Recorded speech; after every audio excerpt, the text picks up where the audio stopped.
Halo, apa kabar? Hari ini kita akan membahas sesuatu yang sebenarnya sangat dekat dengan kita semua, yaitu gula darah. Mungkin kedengarannya agak rumit ya, tapi tenang. Ini sebenarnya adalah kunci utama yang menentukan level energi kita setiap hari. Yuk kita kupas bareng-bareng gimana sih cara kerjanya dengan bahasa yang lebih santai dan gampang dimengerti. Nah, ini dia topik-topik yang akan kita bahas. Pertama, kita akan mulai dari dasar, yaitu tentang energi tubuh kita.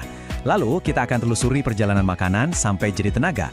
Setelah itu, kita akan lihat angka-angka normal gula darah itu sebenarnya berapa sih? Dan yang terakhir, kita akan bahas kenapa menjaga keseimbangan ini penting banget buat kesehatan kita. Oke, kita mulai dari bagian pertama, energi tubuh kita.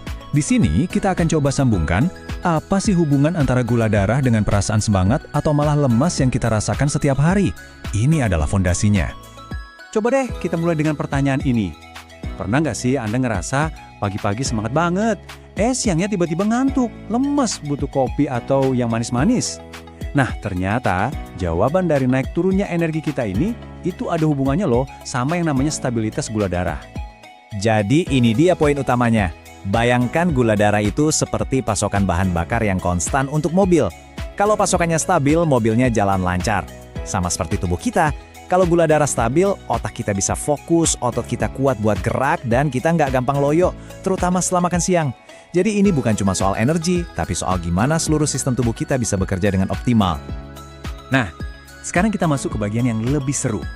Gimana sih ceritanya makanan yang kita makan, khususnya karbohidrat, bisa berubah jadi bahan bakar yang menghidupkan jutaan sel di tubuh kita? Yuk kita telusuri perjalanannya. Prosesnya sebenarnya cukup sederhana, tapi luar biasa efisien.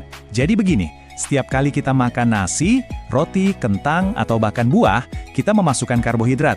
Di dalam sistem pencernaan, tubuh kita memecah karbohidrat itu menjadi bentuk gula yang paling simpel, namanya glukosa. Glukosa inilah yang kemudian diserap dan masuk ke aliran darah kita, siap diantar ke seluruh tubuh sebagai sumber energi utama. Oke, glukosa sudah ada di dalam darah. Terus gimana? Nah, disinilah ada satu pemain kunci yang sangat penting, namanya insulin. Anggap saja setiap sel di tubuh kita itu punya pintu yang terkunci. Glukosa nggak bisa masuk begitu saja. Insulin inilah yang bertindak sebagai kunci untuk membuka pintu sel tersebut. Jadi insulin datang, membuka pintu, lalu glukosa bisa masuk ke dalam sel untuk dibakar menjadi energi. Tanpa si kunci ini, glukosa cuma akan menumpuk di aliran darah. Lalu pertanyaannya, gimana kalau kita makan karbohidrat lebih dari yang dibutuhkan saat itu? Tenang, tubuh kita punya sistem penyimpanan yang pintar. Kelebihan glukosa itu pertama-tama akan diubah menjadi glikogen dan disimpan di hati dan otot. Anggap saja ini seperti power bank tubuh kita, cadangan energi cepat yang bisa langsung dipakai saat butuh. Tapi kalau power banknya sudah penuh, kelebihannya akan disimpan dalam bentuk lain, yaitu lemak, sebagai cadangan energi jangka panjang. Oke, setelah kita paham prosesnya dari makanan jadi energi, sekarang waktunya kita bicara soal angka. Ya, angka-angka ini penting banget karena bisa jadi rapor kesehatan kita, untuk tahu apakah sistem energi tubuh kita berjalan seimbang atau tidak. Coba kita lihat tabel ini. Angka gula darah yang ideal itu ternyata beda-beda, tergantung kapan kita mengukurnya.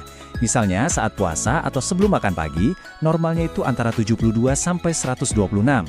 Nah, wajar kalau sekitar 2 jam setelah kita makan angkanya naik, karena tubuh kan baru saja mengolah makanan. Jadi di waktu itu, rentang normalnya ada di antara 80 sampai 144. Memahami rentang ini penting sebagai patokan awal. Nah, selain rentang ideal tadi, ada juga beberapa level angka yang bisa kita anggap sebagai lampu kuning. Ini semacam sinyal dari tubuh kita kalau kita perlu sedikit lebih waspada dan mulai memperhatikan gaya hidup. Kita coba lihat satu-satu ya. Kalau hasil pengukuran Anda ada di rentang 145 sampai 149, ini adalah sinyal peringatan pertama. Ini belum masuk kategori bahaya, tapi bisa dibilang ini adalah kode dari tubuh kalau sistem pengaturan gulanya sudah mulai kerja lebih keras dari biasanya. Anggap saja ini pengingat halus untuk coba deh cek lagi pola makannya. Nah, kalau angkanya naik lagi ke level 180 sampai 199, ini lampu kuningnya sudah lebih terang. Walaupun secara teknis masih dianggap di batas aman, ini adalah tanda yang lebih kuat bahwa tubuh mungkin mulai agak kewalahan mengelola glukosa. Di titik ini, sangat baik untuk mulai lebih serius memperhatikan pilihan makanan dan coba lebih aktif bergerak.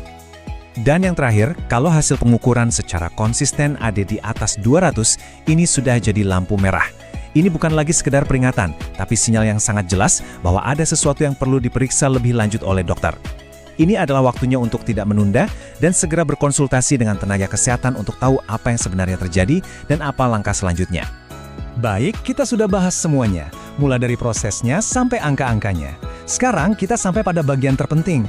Kenapa sih kita harus repot-repot menjaga keseimbangan ini? Apa untungnya buat kita dalam jangka panjang? Manfaatnya itu nyata banget loh. Pertama, energi kita jadi stabil sepanjang hari. Nggak ada lagi tuh drama ngantuk berat setelah makan. Kedua, organ-organ penting kita seperti jantung, ginjal, dan otak bisa bekerja dengan optimal. Dan yang paling penting, dengan menjaga gula darah